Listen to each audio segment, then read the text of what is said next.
Turn it up. You're listening to Live and Loud with the Lord, Nelson.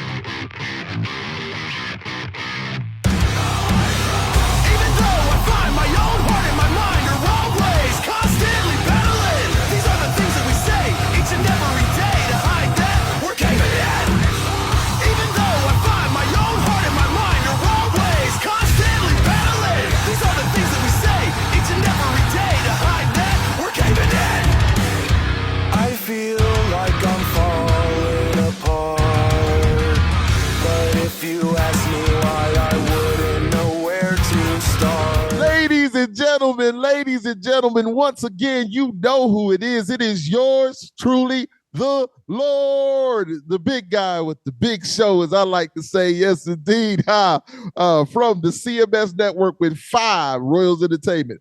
And ladies and gentlemen, we have another special guest. And as always, I'm going to, take a little time to read off a little something, just to speak about them. I do my little research and, I just got to write up something about these guys. So, I hope he doesn't mind. So as I roll into this and do what I do. So, ladies and gentlemen, I have once again been blessed with the presence of another amazing band. When you speak about energy, musicianship, and putting on one hell of a show, these dudes do work. Their dedication to their craft and love for making great music is special, and it can be heard in every note that they play. So without further ado, I welcome to the Live and Loud with the Lord podcast, the incredible Jordan from the band REdEFIND. Yeah. Hey, let's go. I appreciate it, young man. I appreciate the kind words. Oh, man, it's just, listen, I'm just real, man. I'm the Lord, man. I only speak the truth, man. Only that. Only the truth. Only the truth. So, my brother, first question, where are you guys from? Greenville, South Carolina is where we based it out of. Yeah. We're all over the whole upstate, really, from like Fountain Inn, Piedmont, just all over the place. But like we meet up in Travelers Rest, so Greenville area. I got you. Greenville, South Carolina. Yes, sir. Indeed. Yes, indeed. So what's the best thing about that area, Greenville? Man, there's a lot of stuff. It's grown so much because I've been here almost my whole life. Like I was here until I was about 8 years old. My parents divorced. I moved to like Greenwood. Right. And so I stayed down there till I was about 15, 16, moved back up this way. Right. And like in the past, not even from then to then, but like the past 10 years, man, it's been wide open here. It's like a little Atlanta almost. But I'd say like the best thing around here is honestly a lot of the live music, because you got everything. You've got country, hip hop, metal. Like it's just a melting pot of music around here. Like anywhere you go, there's like downtown. If you're walking downtown, you're gonna see buskers doing acoustic stuff. You're gonna hear a whole jazz band in another place. Like it just gets down. Every a cappella groups out there. Like it's wild. But like the culture here is I love it. Just the whole vibe we put off.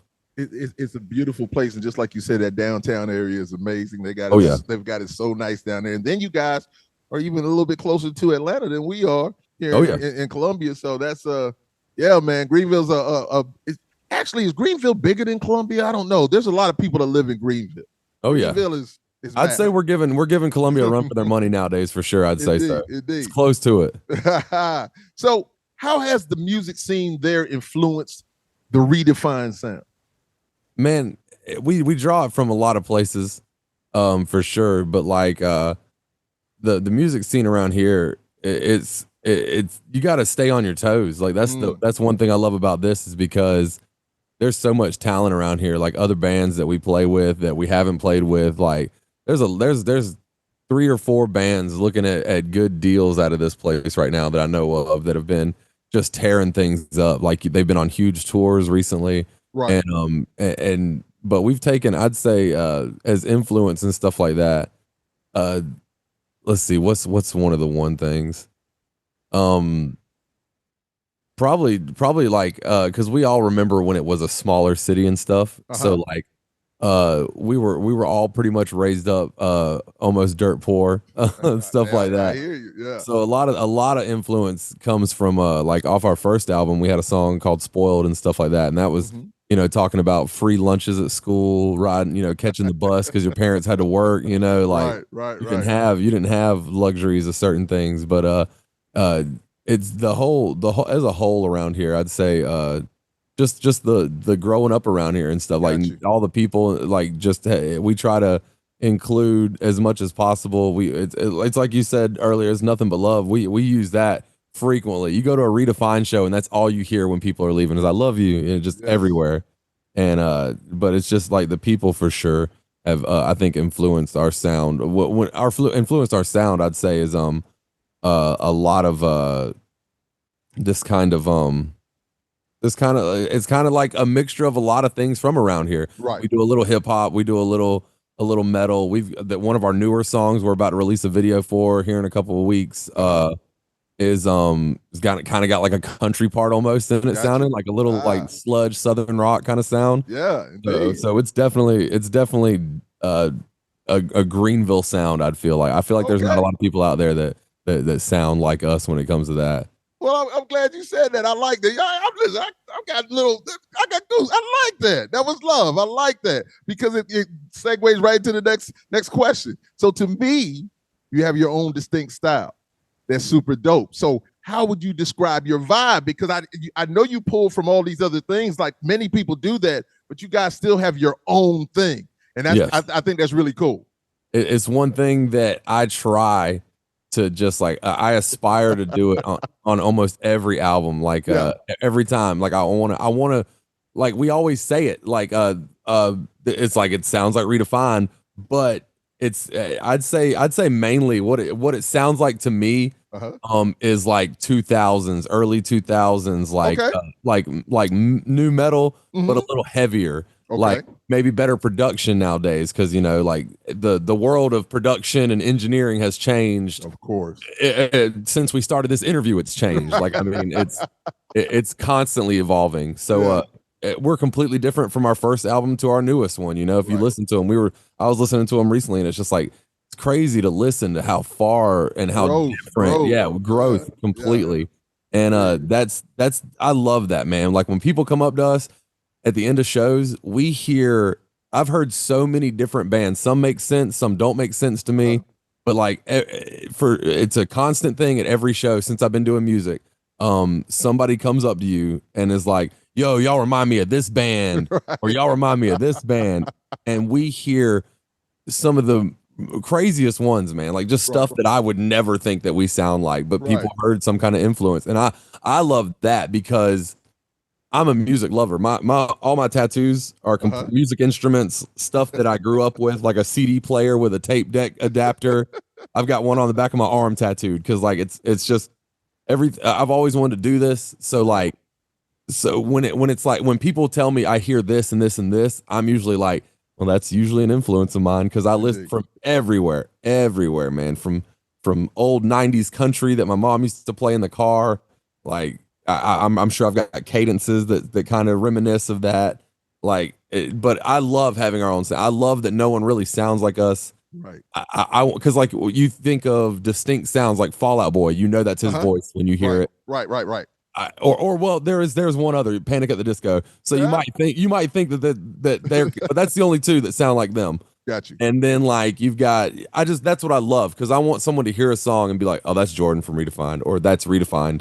You know, like I want to be different. So the fact that we are, plus the way they write music. When I got into this band, I was not a new metal guy. Like I love new metal, but I've never been in a new metal band. Right. And so coming to that was different for me. And so like their writing has just it keeps getting, you know, that's another thing from the first album to the last is like Drew is one of the kookiest guitar players I've ever dealt with. And I love it because he makes me step out of that comfort zone. Right.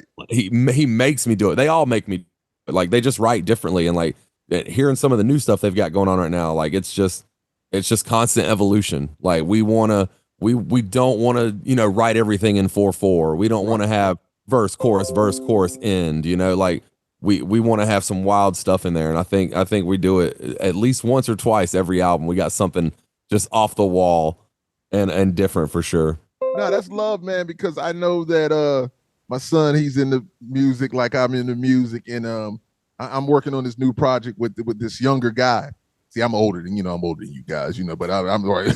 I'm working with this younger guy, but I wanted that energy that he has because he has so many ideas about what could be and hey, this is this or this is this, and I'm like, hey man, I'm with that. So I know I wrote something, and my wife was saying she's like, well, I like it, but I want the old Lord Nelson from back in the day when you used to do this, and I was just like, I gave her one of the Jay-Z things. I gave her this right here. I said, but you want to listen to the old Lord, you go listen to the old CD. Yeah, because I was just like, this is just how I feel. This is where I am right now. Yep. So I said, it's all love though, man. It's all a beautiful thing, and I appreciate, their opinions, but it's just where I am. I love constructive criticism. I love it. Yeah, I just like I was telling her, I was like, I'm not taking this personal. It's all beautiful. I said, it's all love. I want to hear your opinion on it. Yeah, I said, it's all, she doesn't think that, but I'll tell her it's all love. I said, I wouldn't have asked you, it's all beautiful. So we online, we've done stuff like that. Like people have come on our YouTube and stuff and been like, yo, this is just not it or something, and we tell them appreciate what you stopping by at least, making that algorithm go up. You commented. So this is what we do. This is what we love. This is what we put out there, and not everybody's gonna like. Exactly. Everybody's gonna like music is so subjective, man. Right. So I don't worry about a hater at all. Not at all. Listen, I love that. Yes. So all of the elements in your music is a beautiful blend that really works. Do you guys create as a collective, or is there one main genius? That's another thing that I love about this group. Because I've heard horror stories of famous bands, local bands, and that one guy is the one that does it all. Right. And I thought about this a couple months ago. We went to this show, and I was talking to the vocalist of this band after the show, and he pretty much told me, he was like, yeah, I just kind of show up and practice once a month because our vocalist or our guitarist does all the writing. He writes the guitar, the bass, the drums, the lyrics, everything. And I was like, he's Prince. yes, exactly. I couldn't be in a band like that, man. And this sounds real selfish. The only way I could do that is if I was that guy, that's the only way I could do it. No, I feel you though. I understand it. Yes, indeed. With you being who you are, you want to have that creative, space to do what you do also. You can't harness music yourself like that. Right. Indeed. That's awesome. You can't hog it to yourself like that. I mean, if it works for some people, it works for some people. But when the guy told me that, on the inside, I was kind of like, oh man. Oh, so you don't I just feel like you can't feel that when you're up there. Right. Something like when we do cover songs. Yeah, I love doing them, but I don't feel like we only do it once in a blue moon. Right. Because our guitarist is not a fan and we're kind of on that same page. Cover bands do their thing, they have their spots, blah blah blah. No hate whatsoever, but when we play a cover song, I don't feel it like I do the song I wrote about my dad or the song I wrote about mental health I don't feel it like that. So I just can't see how you could show up and just be there and somebody else wrote your parts. And how do you feel that? I get it, I guess. I mean, it's like karaoke almost. No, I got you. So you were saying, so how long have you been with the band? 4 years. 4 years. 4 years this November. So what were you doing before then?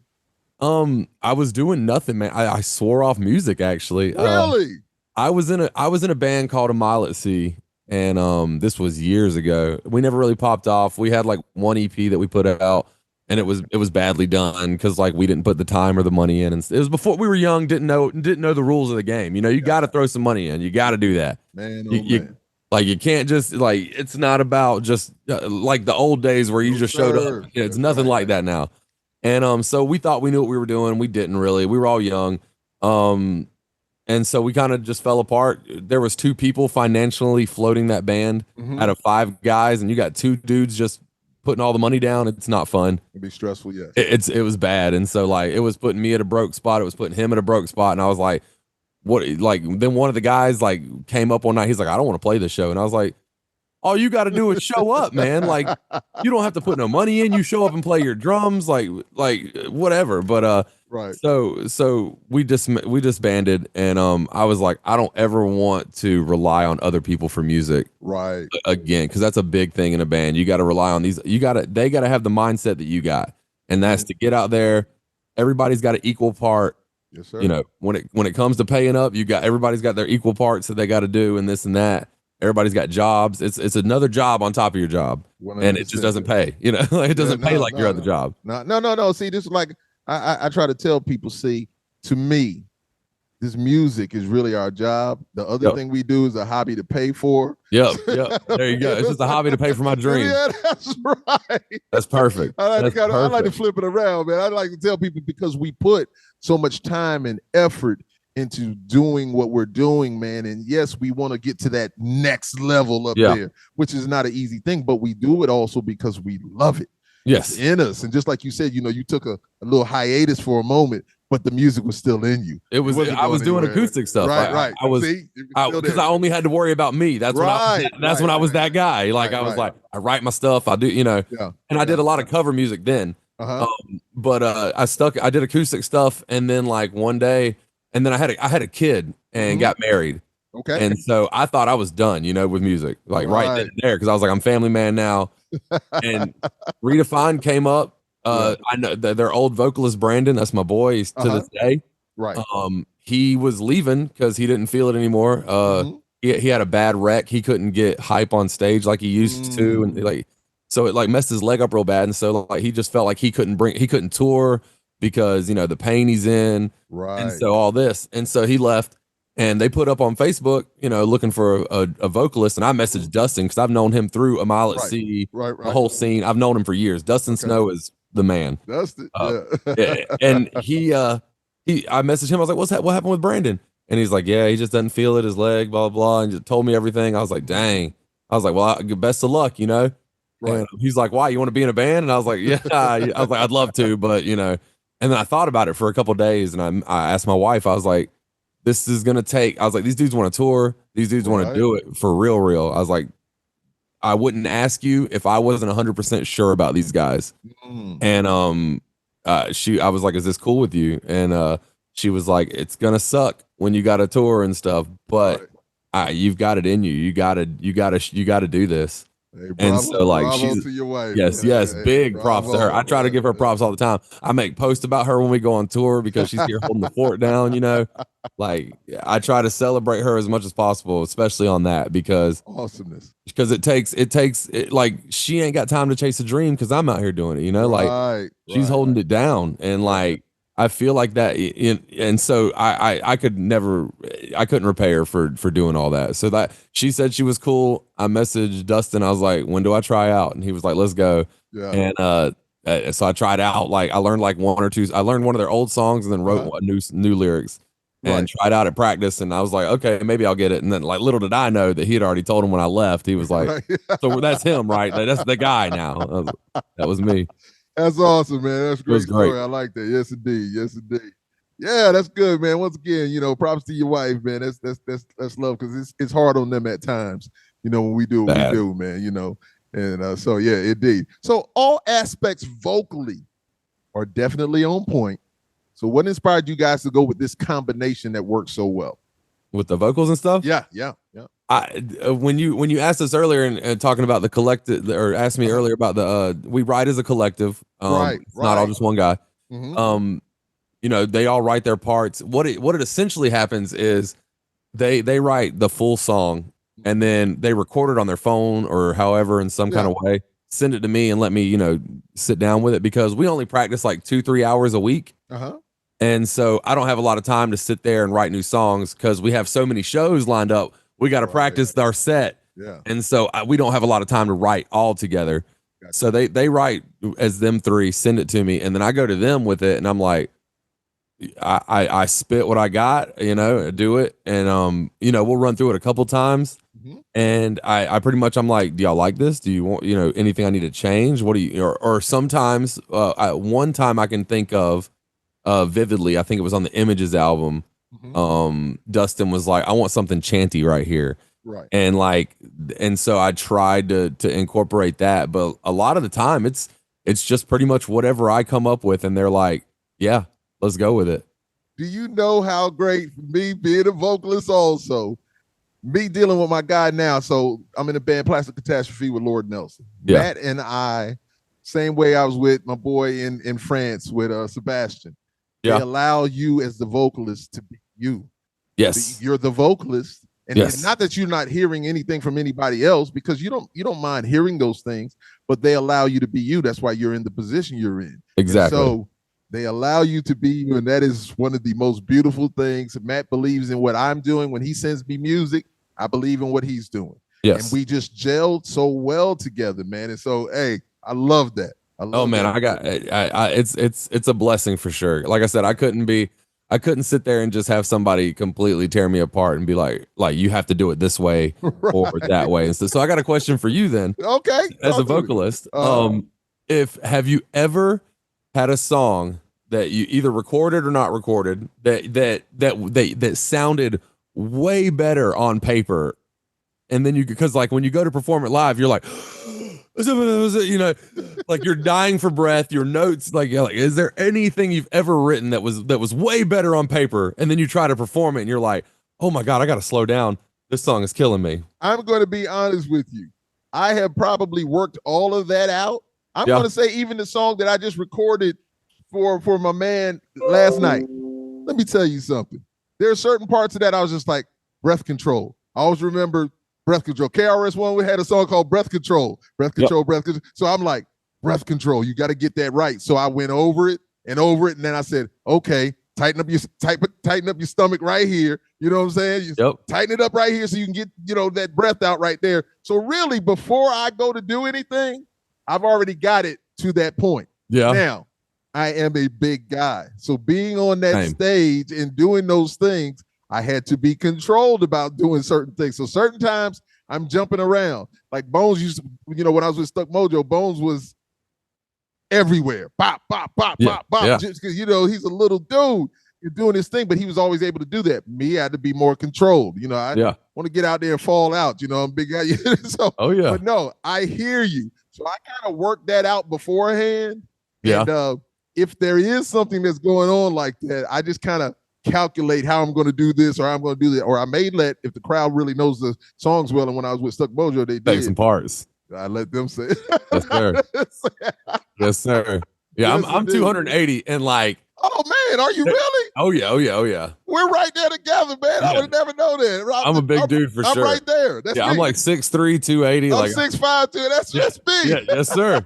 Yes, sir. So the struggles. Yes. Like there's so many times I get up there and like I'll just be so pumped on the energy from the crowd, and I'm just like in my head I'm just like, come on, you're gonna die up here. Yeah, there's many times where I'm just like I get too into it. Like, Jordan, I love that, man. That's what's up, man. When we played the Gathering of the Juggalos, and it was outside like a couple months ago in Ohio. Yeah. Woo. It was hot. I thought I was gonna die up there. Oh my goodness, man. Drew's a little guy, and he almost threw up, and it was hot, and I still got pumped. I was like, and I can't not put a show on. Like, there's not a chance that I'm gonna stand in front of the mic and just be like, there's no way. Right. I can't plant my feet. It's bad. No, I'm with you, man. It's just certain times, man. I would just always stalk the stage like a lunatic.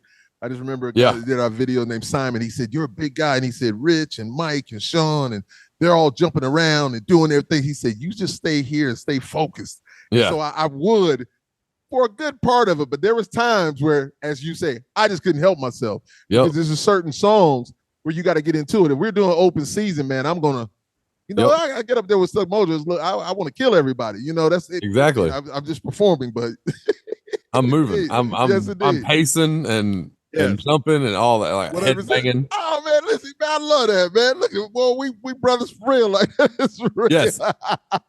You feel my pain. Yes, sir. So once again, I love when things just segue right into the next thing, man. So what do you feel is most important, the song or the performance? There is a fine mixture in that. There's some nights, because as a vocalist you're not always on. Right. There's some days you might have ate the wrong thing or breathed the wrong way or drank something wrong, and your voice is just not hitting what you recorded, Yeah. And so, but you want to be as close to the album because people came to hear the songs on the album. 100%. And so you want to be as close as possible, unless it's like a reimagining how you do, because some bands do it. Like Head PE is a solid. They don't do Bartender like the album anymore. It's more ska. They do a couple of songs different like that, and it's more chill. But he's gotten older, so he's probably not trying to be as punk rock and that Breath Control like there's for a him. difference, bro. Exactly, it's different when you get older. Yes, it is. And so like there's a fine line if the like if it's a hometown show, they know most of the words already. I'm probably going as crazy as possible. Right. I'm gonna hit it as good as I can, but I'm not going to try to hit every note as possible. Now when it comes to the slow parts or like in This Is Fine, I'm damn sure gonna try to be like, like I'm gonna try to hit it perfect at the slow part. But like the heavy parts and stuff, I'm throwing my back out trying to get people pumped as if I'm feeling them, like if I got a good crowd, there's a chance that my stage, my performance or vocally is not going to be on par. Right. But if we're just there and and it's not like when we went out with THC, we don't sound like them. And so some of their shows, like I don't think we had any pits or anything because it was an older crowd. Right. They don't pit like that. It's a different style of music. It's more of Southern rock and we're more metal. Gotcha. So it was like heavy music and they loved it. They messed with us. But, it was a lot of, we didn't have to go as crazy because I wasn't feeling like some crowds, are jumping and headbanging. Yes. I felt that, but I felt like I was more performing vocally to impress them than I was trying to move around and stuff. But I think I move around a lot, but you see our guitarist and our bassist, the Drews, and they're just 125% the whole time. They've got their moves set, like they're going crazy. And if what's wild is if we don't have a good crowd, they're still going crazy. So when we have a good crowd, it's hard. Like I've taken bass heads to the head, I've been rocked many times, but it's just a part of the show. I was like, hit me harder, awesome. Let me bleed, people really go crazy then. Oh, that's beautiful, man. Indeed. Oh, I love that, man. And listen, I'm so visual. I picture everything. So I'm seeing everything you're saying. And so it's like, it's real exciting to me. People are always like, why are you so excited? I was like, because I see it. Yes. I can really see it, man. So it's crazy. So do you have any special routine before you hit the stage? Yes. Well, it's actually like a day in advance. If I know we have a show, especially when we're on tour, but say we've got like a one-off or something, probably a day or two before, nothing but water. Okay. But I'm not a big soda drinker anyway, so it's mostly water anytime. Gotcha. But there is, those 0-calorie Gatorades and stuff like that. That I'm not big into I've been dieting like crazy recently because I was at 300 and I was like, I'm getting back up there because at one point I was 400 pounds. Really? And yes. When I first had my kid, I gained every bit of my wife's weight. Like there was. Listen, I wasn't. I'm sorry. Don't forget what No, go ahead. No. Because when you're talking about, we're talking two big guys here, man. Listen, like we're twinning out here right now. There's no doubt. I wasn't at that level. My biggest was I got to like 326, and then I went to a vegetarian diet, except for I would eat some fish, but I backed off, and then I got pescatarian or something like that. Yeah. So, man, I dropped.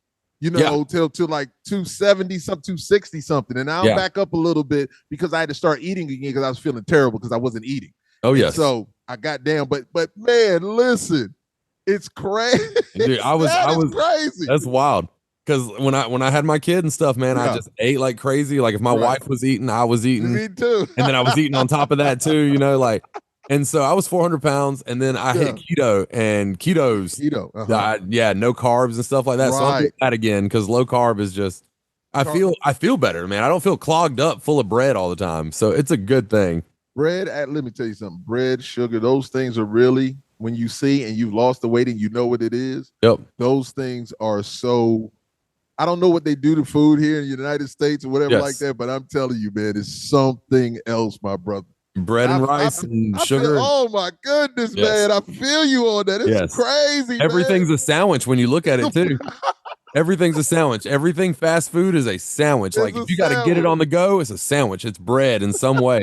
And like I work for at my father passed 4 years ago, but it's his restaurant. It's my stepmom's now. And so like it's been in the family for 40 years. It's burgers and hot dogs, man. Oh my goodness. I'm around bread constantly. Oh, that had to be hard, bro. And so I stay off of it. I've been back, like I said, I've been back on it because I just didn't feel good. I didn't look good like I wanted to. Right.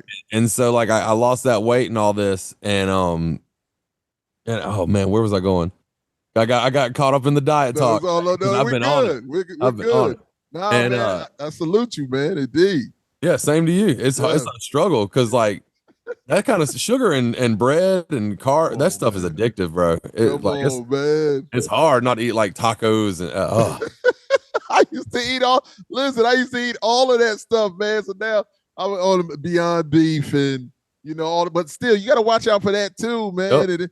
And listen, I could go in deeply talking about additives and all that, man. Oh my goodness, every really bit of mess with me. Acid reflux and all kinds of craziness, man. It's just crazy. Yeah, that's awesome, man. Look at this, man. Let me clap this guy up again, man. What we're talking about. That's awesome. Jordan in the Lord, man. We talking that real talk, ladies and gentlemen. Stop playing.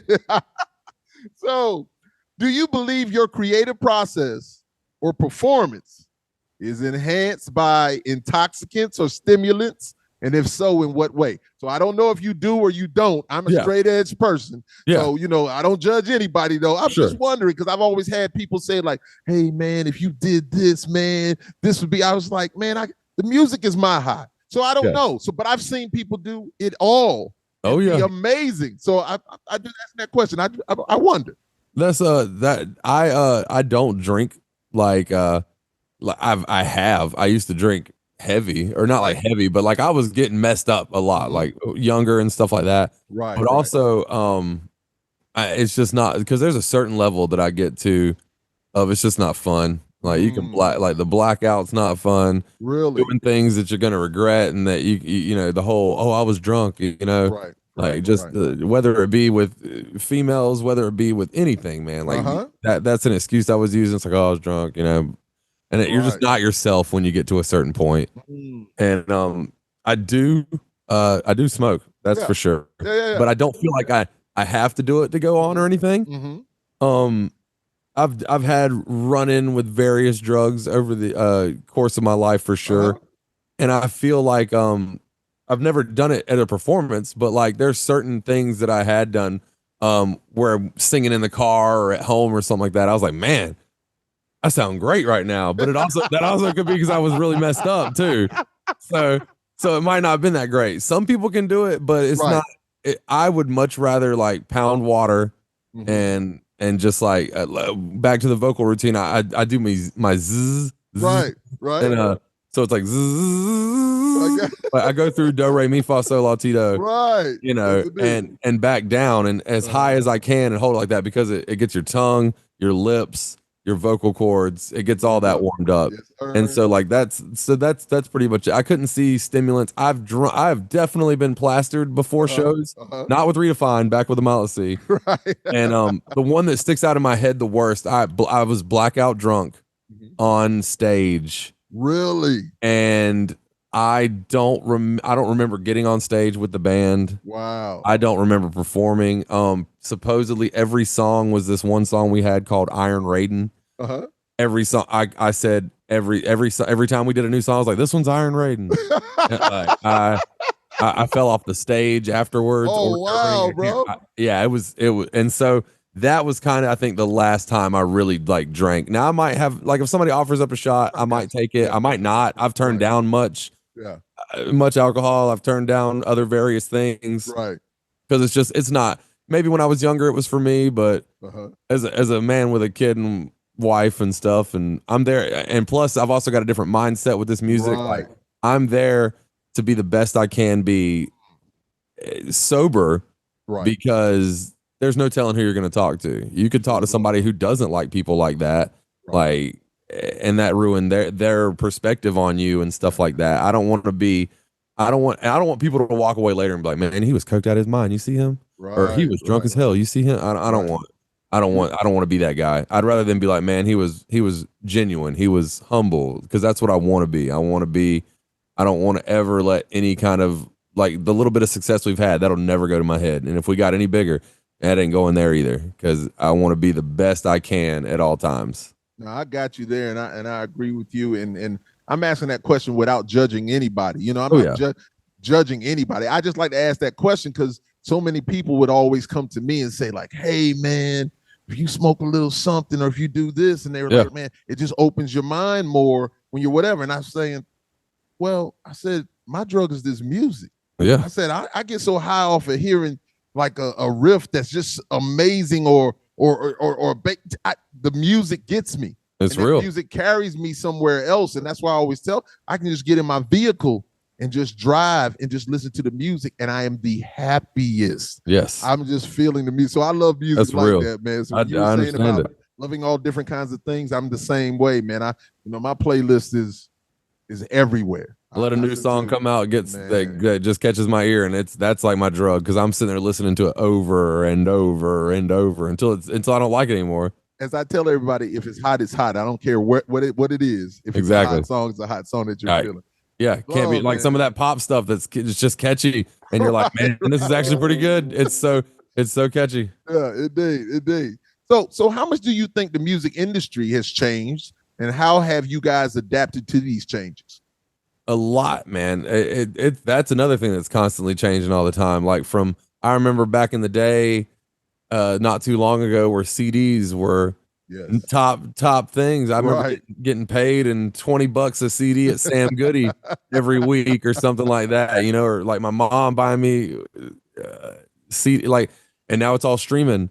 Right. And like it used to be like I think we talked to, or I heard about this from the guy from Attila. Mm-hmm. He's like, this music thing doesn't pay my bills. He's like, I do it because I love it.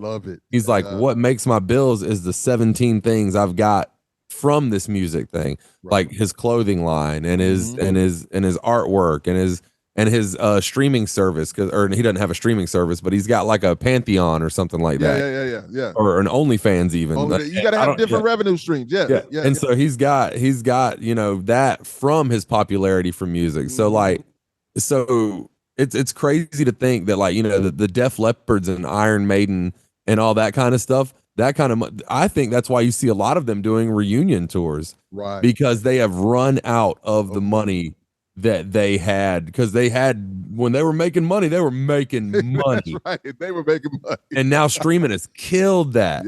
Yeah. And so they're like, oh, we got to go on tour because our merch is what's making us. That's right. Our ticket sales is what's making us. This music, old recordings ain't doing nothing anymore. People aren't buying CDs, and they're buying vinyls now, but a lot of people aren't doing those. Like if we got some pressed, we do like 10 and hopefully we sell them and have to sell them outrageously, probably, like $80-$90. Like it's outrageous, but like that's a huge thing that I think people miss.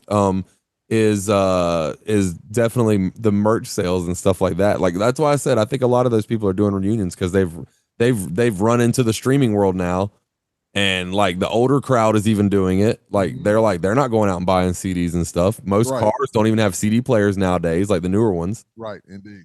And so I also would say, if any musicians are watching this, maybe start putting your music on a flash drive. And selling those at shows. Indeed. Because every car got one of those at least. that might be the new way to do it. Like I've thought about it, like getting a little REdEFIND tagged on it or something. Right. I've seen it. Yeah, I haven't done it, but I've seen it though. Yes. Putting all 3 of our albums and all of our pictures that we've had professionally done on that USB and selling it for like $60. I mean, right. And it's definitely an idea, because you got to keep up with the times. 100%. And it's not about just being a band nowadays. Also, when you're talking about things changing, you got to be like a content creator. Yeah, you have to stay relevant.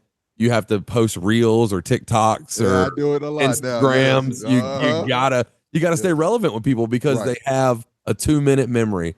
Yes, you can be forgotten in a second. It's like it's just, so you have to be constantly with that. You got to stay on it. And so it's changed. Like I said, it's changed a lot, because back in the day, that you would just wait for this band to come around on tour, and that's when you'd see them or something like that. And now it's just like bands are in your face constantly because they have to be, like, yes, reels, TikToks, all that stuff. Well, you made a going back to a point that you made earlier, and I can just remember a guy saying, even if you're rich, you can be broke. Oh yeah, because they live a certain lifestyle. Just say that we live a certain lifestyle and we know what it takes to make it. So they've got to do that also. When you were saying they got to go out there on tour or whatever. So if you're spending $2 million a month and just whatever it is, yes, you got to keep up that lifestyle. You got to keep Got that to. kind of money coming in. And so going back to what you said, they got to go back out on that road. Even the biggest artists, you hear the biggest artists complain. Yeah. They're just like, oh man, because it's not what it used to be. It's not at all. It's just not. So once again, you've been beautiful, man, because it segues right into the next thing. So if you had the power, you kind of talked about it a little bit, but if you had the power to change one thing about today's music, what would it be? Today's music.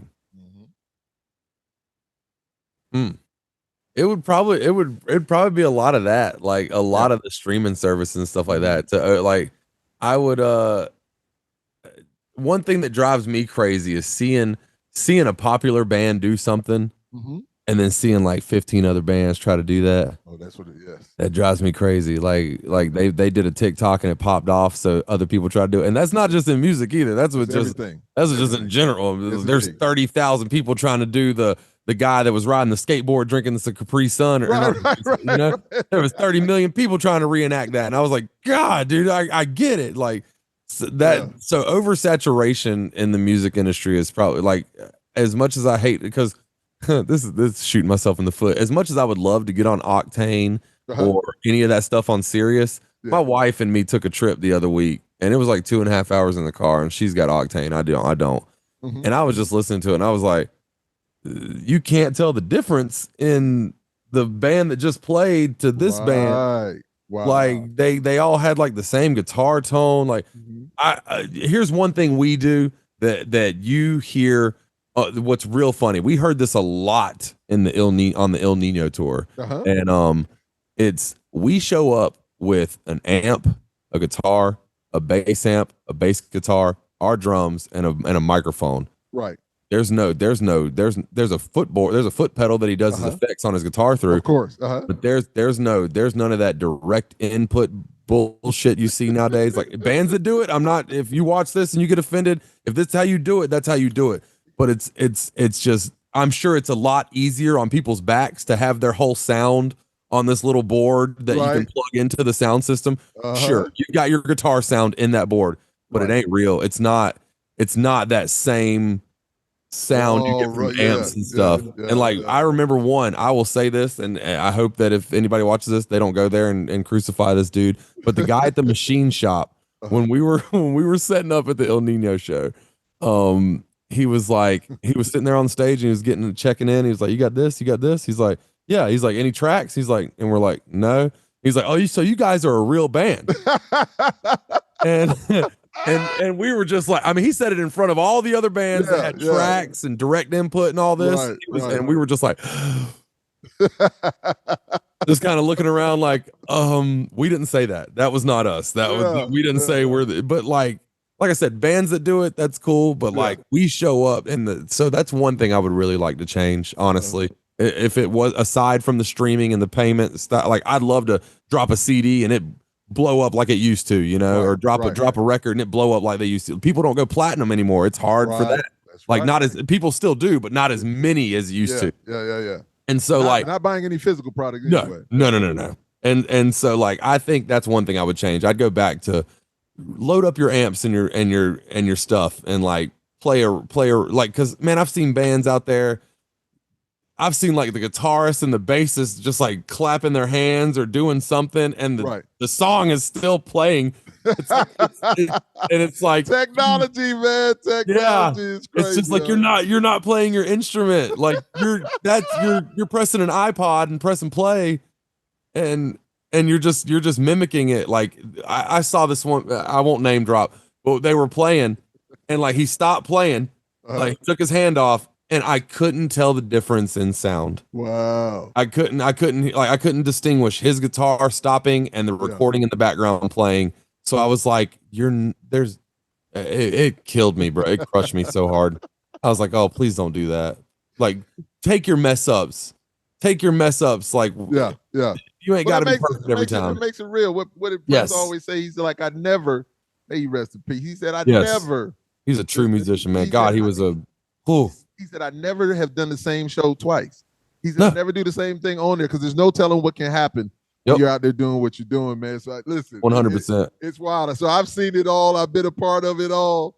And technology, man. But listen. So Jordan's a purist, ladies and gentlemen. I am. Jordan, when it comes to my music, like when it comes to my live show. Yeah. You want to have tracks and stuff on your records and stuff. Yeah. Sure.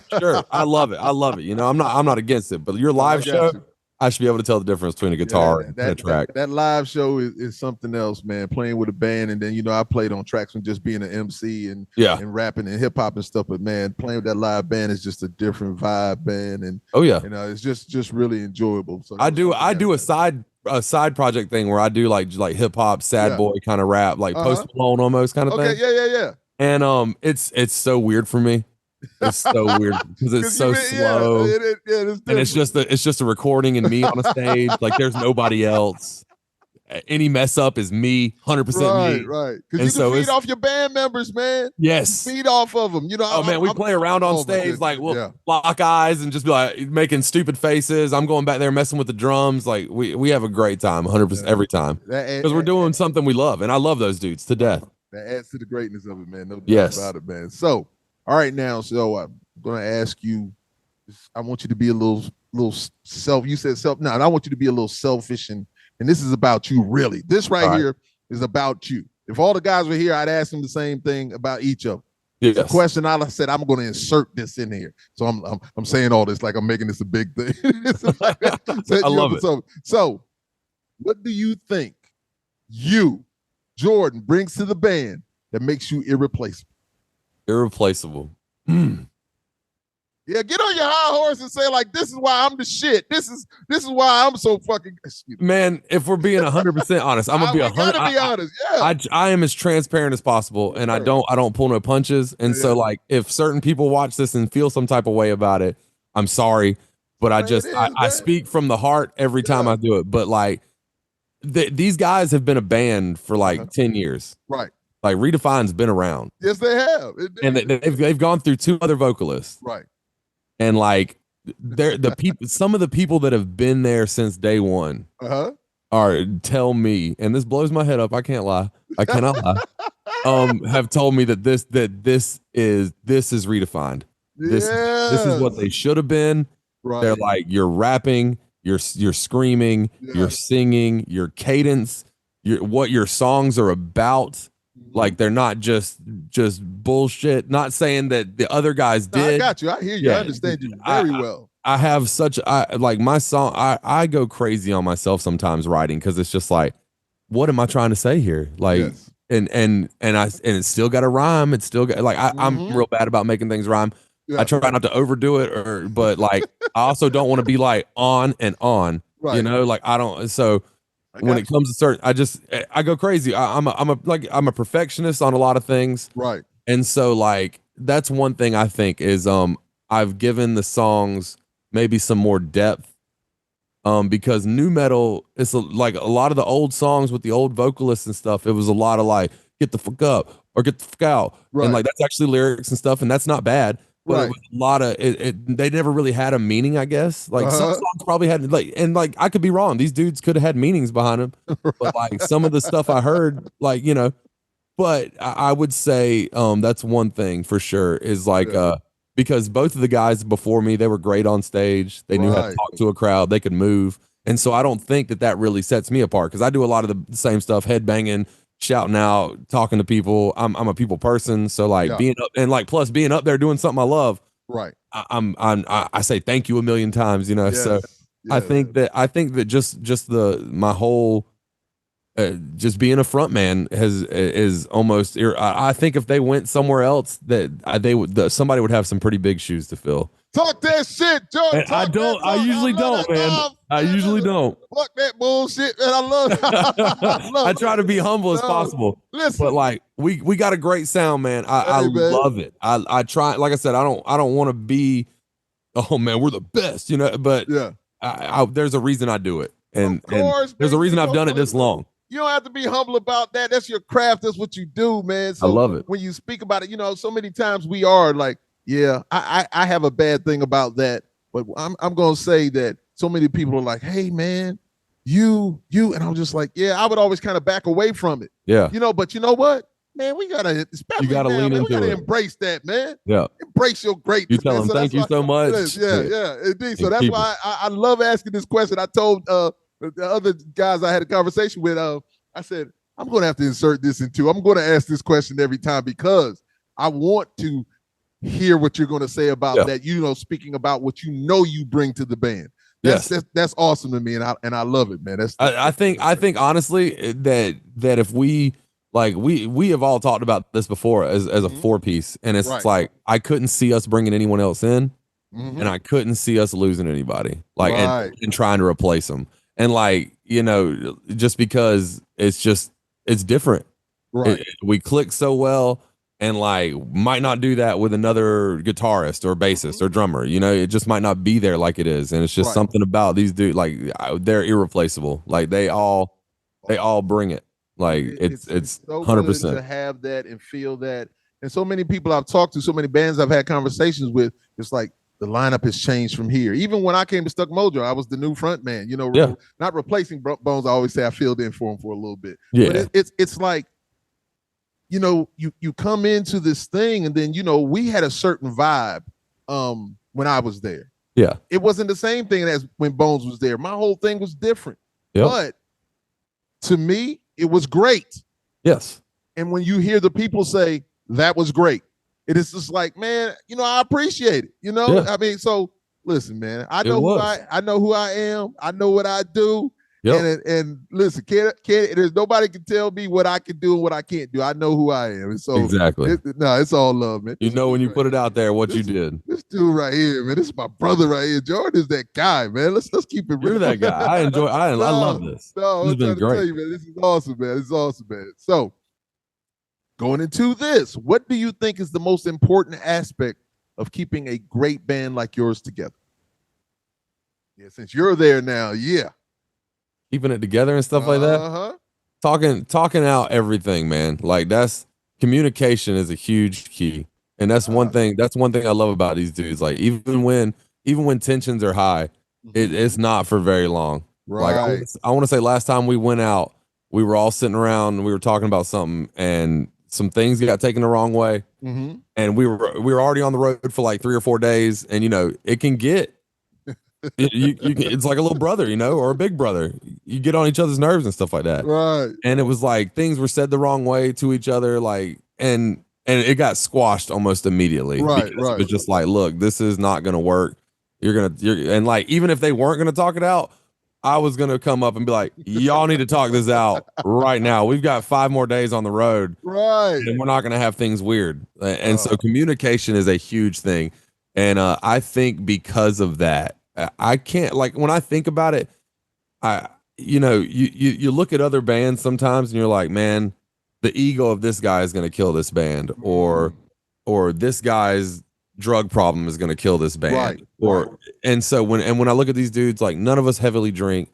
The most we do is smoke a little bit every now and then, or I say a little bit every now and then. I do it every day, but it's just I can't, it's one of those things that if somebody came up to the band chat or came up to me and was like, hey, I can't do this anymore, I don't feel it, I would literally be floored. I'd be like, no way, you're lying, you're April Fools. There's just, because we get along that well, it's not just a show kind of thing. If we didn't have families and stuff, we'd probably be at each other's houses hanging out. You guys are truly jobs and family get in the way of that, and that's why a lot of people are like, why don't I have friends? Well, you're doing other things, you don't have time for it. And so for us to be able to come together and still be as tight as we are 4 years in it, years later, going down the roads together and stuff, like I said, I'd be very floored if somebody was just unhappy with the way they were treated or talked to or something, because like I said, we air it out. There's not a lot of back talking. If I said it to you, if I said it to Drew, I would have said it to Dustin, if I would have said it to other Drew, I'd have said it to other Drew. The Drews. Yeah, the Drews. Yeah, it gets confusing. So we call him Big Drew and Little Drew for that. But it's true. Like communication is the biggest thing. Like I said, it's a friendship, but also it's a business. But also we squash things if they come up, which they rarely do. It's been like that. The one time I can think of is that, Right. and so that is a huge thing is making sure everybody's good with everything. No, that's awesome, man. I like that you said that, man, because so many people that I've talked to about it, man, they let those life, as you say, life can get in the way of the most beautiful thing in the world, man. Yeah. And, you guys out there doing stuff and then spending time out there with each other and getting on each other's nerve. I would always just say, like, I'm going to my bunk, man. I don't have no time I'm not listening to all this crazy. I'm gonna take a walk. You guys go ahead and have that, man. But I just let them know, man, because I approach everything with positivity. That's the way I roll. I approach everything with positivity. I don't want to hear all that negative stuff. Nope. Yes, I have negative thoughts, but I go ahead and squash all that stuff just to deal and have a good time. We got to be with each other for a while. Let's just have a good time and do what we're doing, man. And keep all that petty shit, man. Leave that alone, man. Miss me with all that bullshit, man. I don't have any time for it, man. No time for it whatsoever. I love that, my brother. No. You shared the stage with a lot of great bands, and you no doubt have held your own, and many times have shined brighter than those big bands. Let's go ahead and say it, man. So, what do you feel it takes to get to that level, or do you even want to be on that next level? I think with what we do, I think what it really takes is, and this is a pipe dream sometimes because it used to happen this way. Right. But I honestly feel like we just need the right person to see us and hear us. Like I think we need that chance. Like I think that we have, like I said, I'm gonna talk a little bit of my shit for this. I think we have the sound, we have the stage show.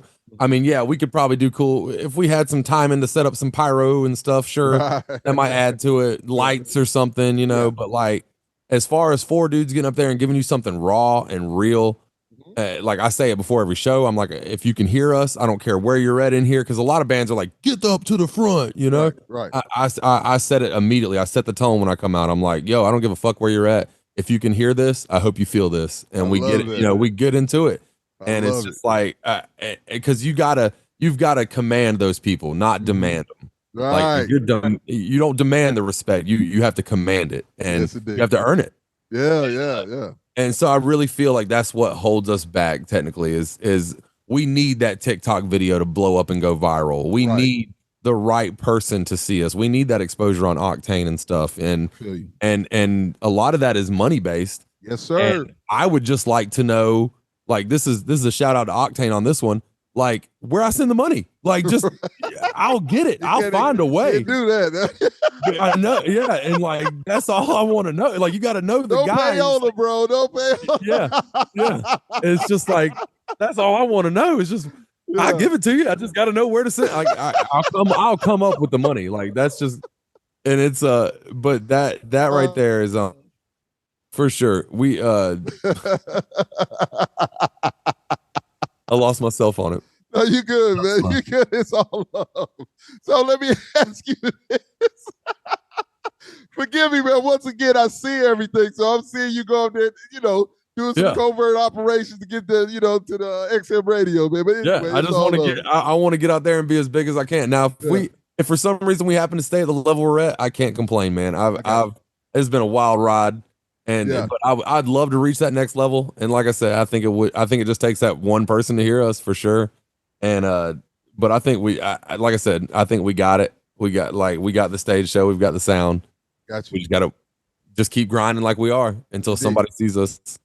Well, let's say right until you kind of on this also, but what does success look like to you? Exactly what we're doing, man. Like love it. We're not at the band we were at the beginning. Right. And that's what success is to me, is the growth that you see. Like you start out at shows making $150, and then one of your shows you make like $600-700 or something. That's one, like there's been shows where I was handed $1,100 afterwards. And I was just like like, huh? Like, what? We were up there for 30 minutes, right? Yeah.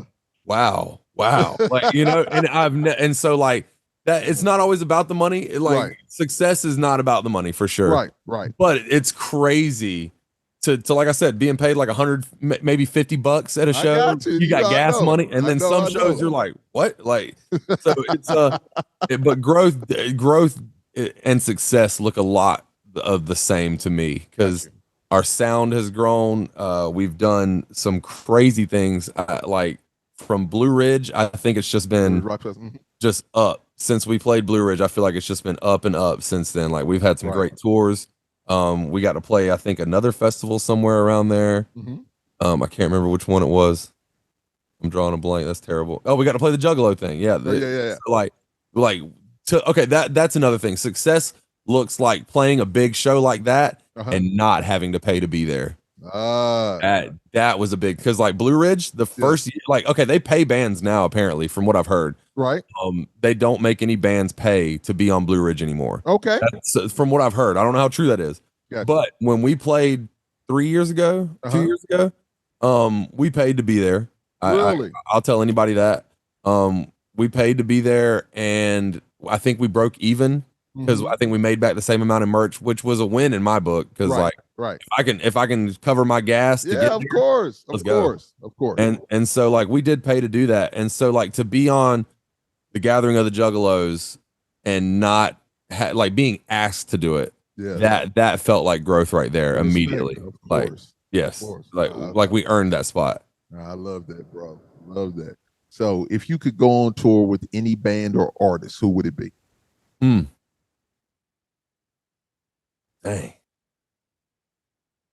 I think for us, that would be beneficial for us. Because you got to look at it as who you're going to make sense with. And so like I'd say like a dream one for all of us. Like this will be me answering for all the guys. I think Non-Point or Seven Dust. Oh really? Non-Point or Seven Dust, or Korn or Limp Bizkit. Limp Bizkit for me. But I think you said one, so I'm gonna say Non-Point. If we could tour with Non-Point, I think that would be a hand in hand kind of a great show.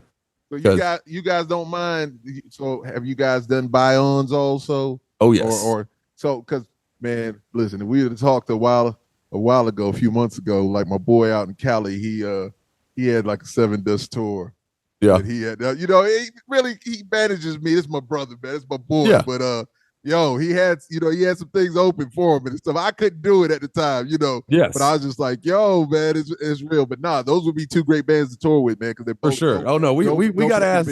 Yeah. We didn't get asked, but one came across our table to tour with Seven Dust, and if we could have afforded it, sure, 100%.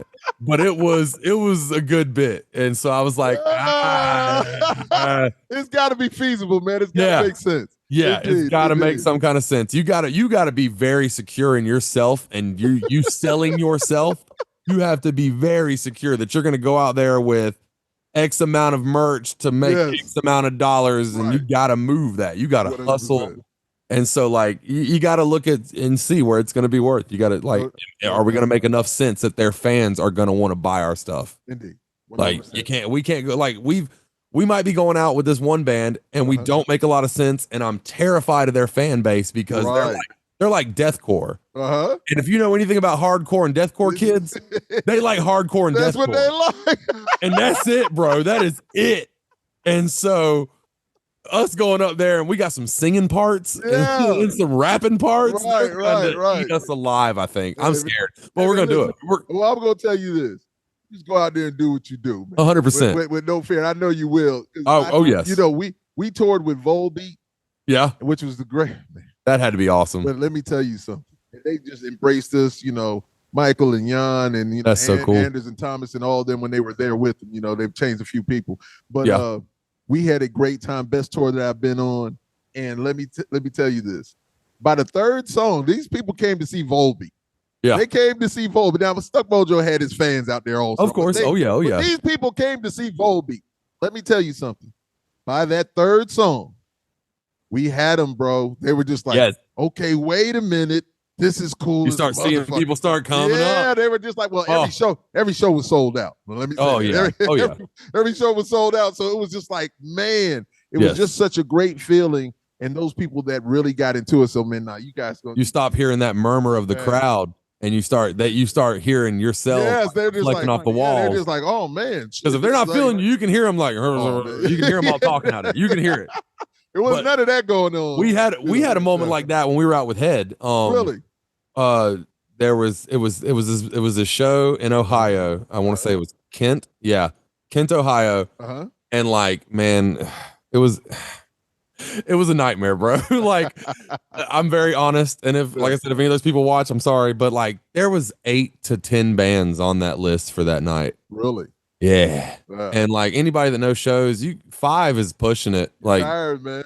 Yeah. Give me. And like, this started at like 3:00 in the afternoon. Woo. And so we had to be there pretty early because we were direct support for Head. So it was like us and then Head PE for like 2 weeks in a row. It was great. Loved it. Awesome. Yeah. And I remember Kent, Ohio. It's the bassist of Head, Kurt. It's his hometown show. He's from Kent. Right. And so like the place is packed out. It was one of the most packed shows we had. And the band before us, I'm sorry if they listen to this. I don't remember their name, so I guess it doesn't matter. Was a technical death metal band that had no drummer. Really? Like that, yeah. And they had a drummer, but like something happened where he couldn't be there. Right. And they put him up there, and it was technical death metal with no drums. And bro, I don't want to talk about bands that ain't big, because like you can talk about bands that are big because they got the money and the fan base. They don't care. Talking about local bands is terrible. Yeah. But man, it was hard to digest. It was like if they had a drummer, it'd probably been great. Right, indeed. Because they were still on time. They were still on, like noodling and stuff. They were still on time, but it was like the whole time, and like no drums. It was hard to digest. That's something that would have to be difficult. And when they got done, bro, that was right before us. And I want to say when we got on stage, there was maybe 15 people at the front. Wow. And on the floor at the stage. Everybody else was at the bar. Yeah. Had this huge out back area where people were out back smoking, and just nobody was there for music anymore, man. Right.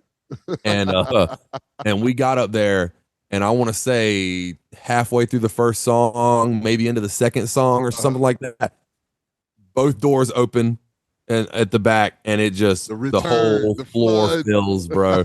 Even Trauma, their drummer, told us, he was like, man, it was really cool to watch you guys get all those people back inside that were done with the show, because like he told us, he was like, I was done with that shit, you know, like it was. And he was, and like I said, no offense to those dudes, I'm sorry, but and so they next thing you know, we had 300-400 people.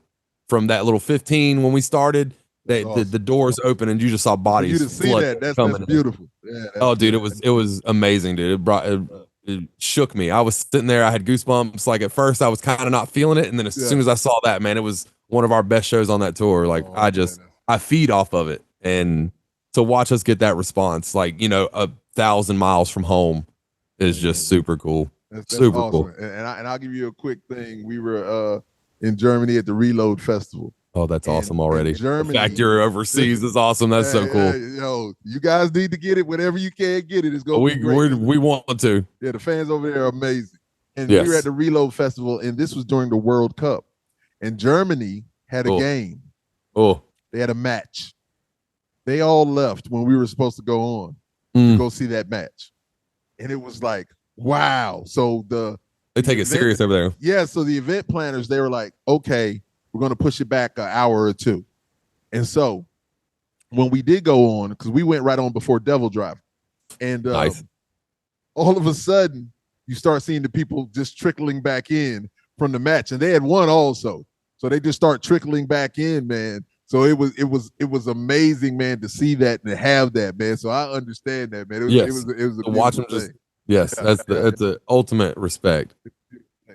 So we're about to wrap this up, man, and this has been really great, bro. I loved it, man. This has been great for sure. Some interviews, man. This is definitely one of my top 3.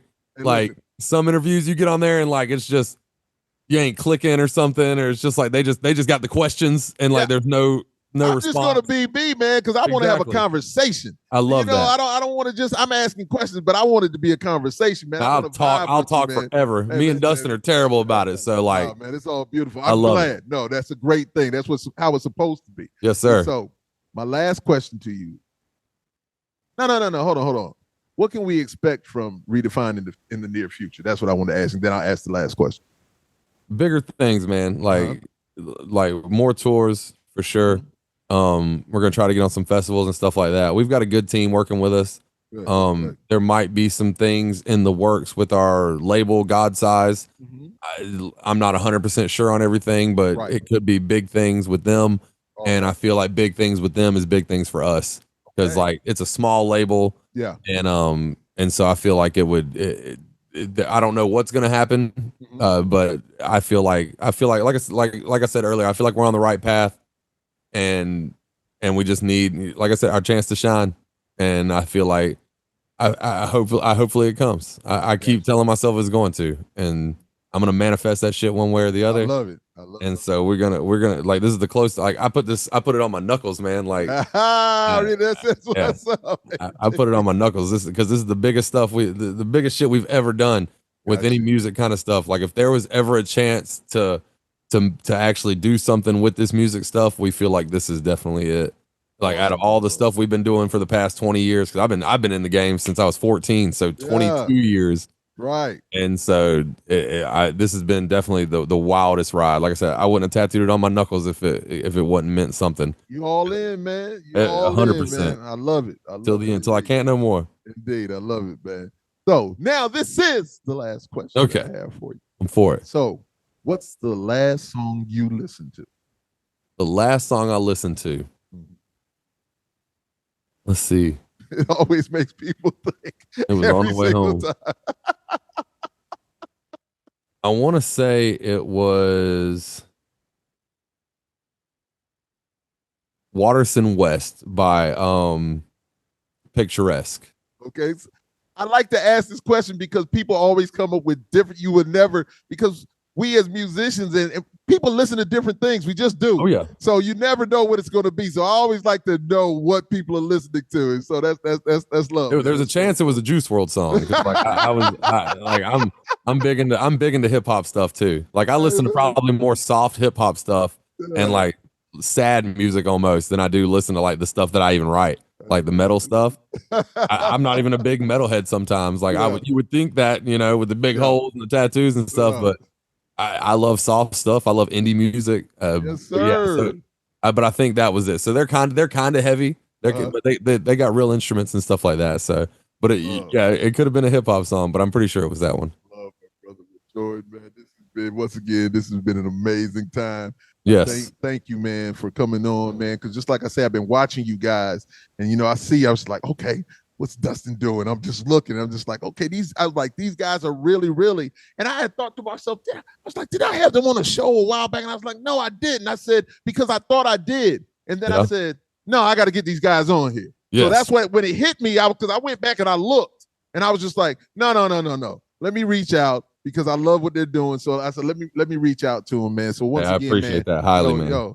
Thank you so much. And so if you don't mind, please give my listeners and watchers all of your social media and contact information.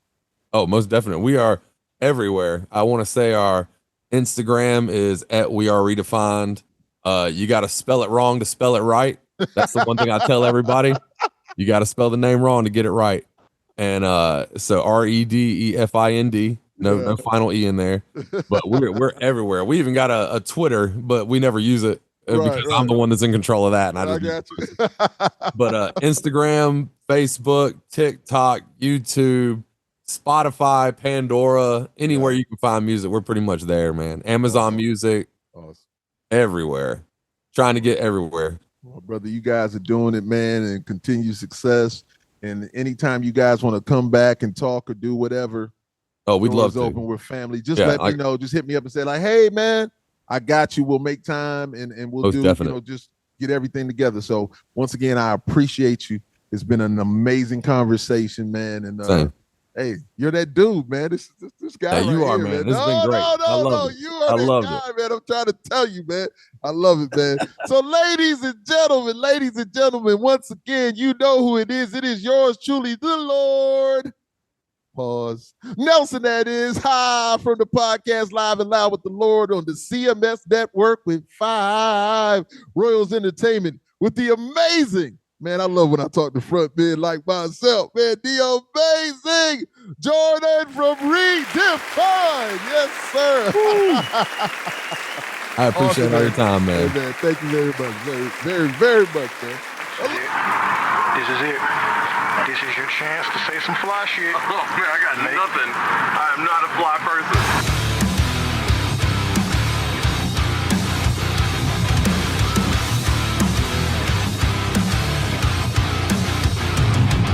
Ever since I was young, I've had the same old dream. I wanted my name to be the one on the breath of your scream. I wanna be the one that makes you party till you die, then turn around and sing a song that brings a tear to your eye. Some days I really wish that I could turn it off, take this need for being known and just make it stop. But that's never really worked out for me. So while I'm here, I hope you're feeling this LOVE.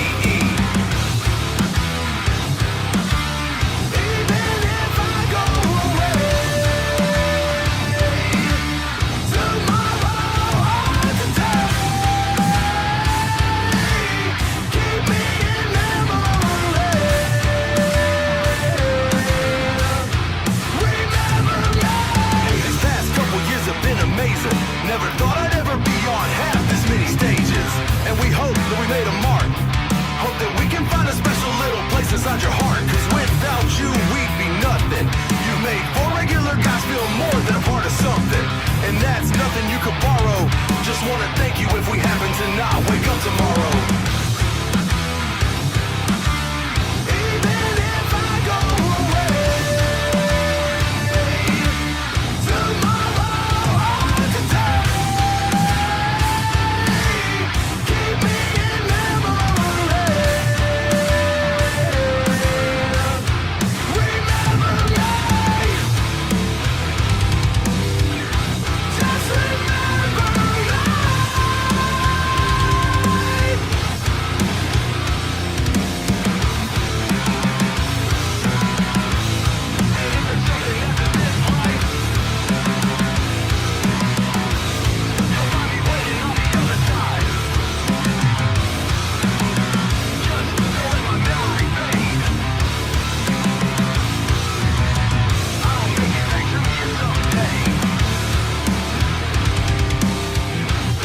We'll still live on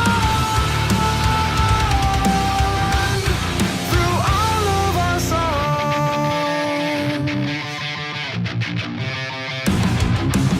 There's so much that I want to say, but there's not enough words or hours I can spend in a day to express the love that's been expressed to me. You've all shown me the things that I just cannot believe. You think you need me, well I definitely need you. You wouldn't believe all the things that you've helped me through. If this is the last song I write and the last thing I say, I hope it gives you the light to make it through these dark days.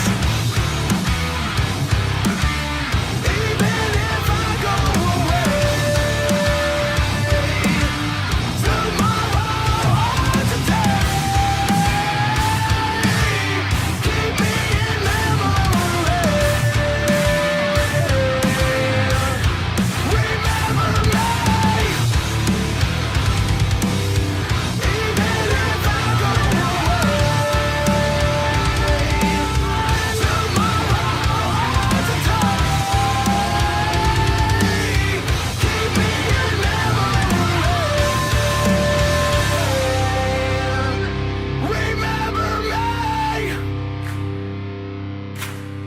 Even if I go away tomorrow or today, keep me in memory. Remember me. Even if I go away tomorrow or today, keep me in memories. Remember me. Even if I go away tomorrow or today, keep me in memories. Remember